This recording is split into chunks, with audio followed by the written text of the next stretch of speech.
This is not like Iraq and Afghanistan or any of our other wars for the last 50 years for that matter. This is a world war and we are not as dominant as you think we are. With Iraq, for instance, they didn't have any allies and they still held us there for 10 years, with 1 million Iraqis dead and thousands of American soldiers. We didn't just attack Iran here, we also attacked China and Russia. Just like with Ukraine, these three operate as a team. Russia is the shield, China is the brain, and Iran is the teeth. Russia provides air defense components and fighter jets that are specifically meant to target stealth aircraft, because this is the United States' biggest strength. China has a GPS rival called Beidou.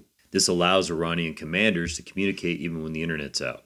They also use their 500 plus satellites to give Iran real-time signals intelligence on every move of the US Fifth Fleet. And then Iran has a huge stockpile of ballistic missiles and drones. These are much of what Russia has used in Ukraine. They have what's called the Shahed 149, which can fly at 35,000 feet, drop a half-ton worth of explosives. This is what they use to target the U.S. air bases in Qatar and Bahrain.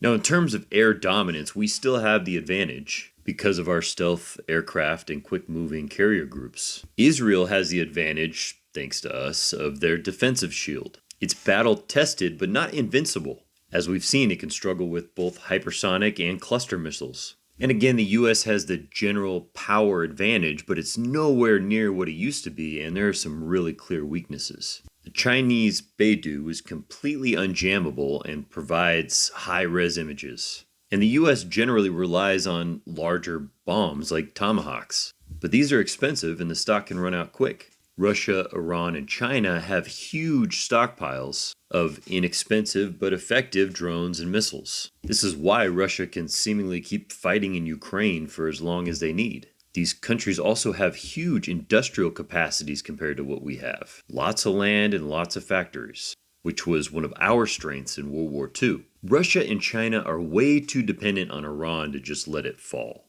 And drawing us into a prolonged conflict helps them tremendously. So there is no chance this ends quickly unless Trump somehow backs off. This is the second theater of war and the start of World War III. I pray to God that cooler heads prevail, but I don't know the last time I've seen one of those. Even the Democrats seem hell-bent on supporting Israel no matter what. So either Congress gets its act together or a lot of Americans are going to die.